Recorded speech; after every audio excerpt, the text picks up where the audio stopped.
ఈ రోజు ఆంధ్ర రాష్ట్రంలో ఎలా ఉంది పరిస్థితి? కనీసం బిడ్డలకు ఉద్యోగాలు వచ్చే పరిస్థితి అయినా ఉందా? ఒకప్పుడు రాజశేఖర్ రెడ్డి గారి హయాంలో ఎలా ఉండే? రాజశేఖర్ రెడ్డి గారి హయాంలో ఫీజు రీయింబర్స్మెంట్ ఉండే. ఆ రోజు రాజశేఖర్ రెడ్డి గారు చెప్పిన మాట, మీరు ఏది కావాలంటే అది చదువుకోండి, మీరు డాక్టర్ అయితారా, మీరు ఇంజనీర్ అయితారా, మీరు ఎంబీఏ చేస్తారా, మీరు ఎంసీఏ చేస్తారా, మీరు ఏది కావాలంటే అది చదువుకోండి, ప్రభుత్వమే ఉచితంగా చదివిస్తుంది అని రాజశేఖర్ రెడ్డి గారు భరోసా ఇచ్చారు.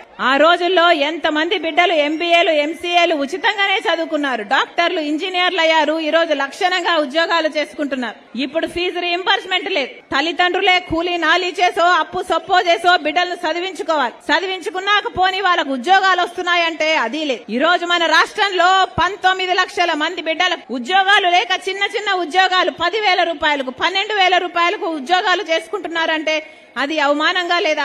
ఆ రోజు జగనన్న చెప్పిన మాట ఏమిటి? చంద్రబాబు గారు ముఖ్యమంత్రిగా ఉండి 7,000 ఉద్యోగాలు డిఎస్సి ఉద్యోగాలు వేస్తే ఆ రోజు మీకు సిగ్గు లేదా? 7,000 ఉద్యోగాలు వేస్తున్నారు, 25,000 ఉద్యోగాలు ఖాళీగా ఉంటే అని ఆ రోజు ఎద్దేవా చేశాడు ఇదే జగనన్న గారు. ఆ రోజు జగనన్న గారు చెప్పిన మాట, 25,000 ఉద్యోగాలతో మెగా డిఎస్సి వేస్తాను నేను ముఖ్యమంత్రి అయ్యాక అని చెప్పాడు జగనన్న గారు. మరి ఏమైంది? మెగా డిఎస్సి వచ్చిందా? ఈ రోజు 30,000 ఉద్యోగాలు ఖాళీగా ఉన్నాయి.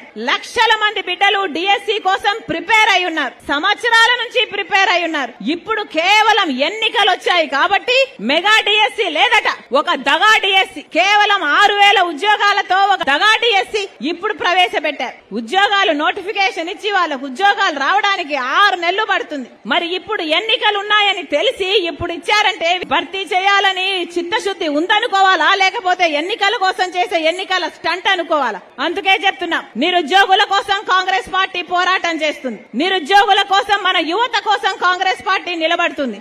ఏదైతే ఈ డిఎస్సి విషయంలో బిడ్డలకు అన్యాయం చేస్తున్నారు, మెగా డిఎస్సి అని చెప్పి కేవలం 6,000 ఉద్యోగాలు మాత్రమే ప్రభుత్వం భర్తీ చేస్తుందో దీనికి వ్యతిరేకంగా Congress party, youth Congress, NSUI వీళ్ళందరూ కలిసి ప్రతిరోజు ఇప్పటి నుంచి ధర్నాలు చేస్తారు.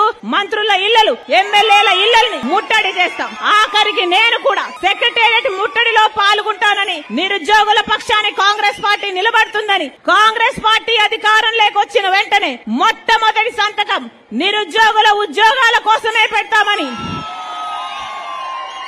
రాజశేఖర్ రెడ్డి బిడ్డ మీకు మాటిస్తుంది. మా వీడియో మీకు నచ్చినట్లయితే please like, share and subscribe.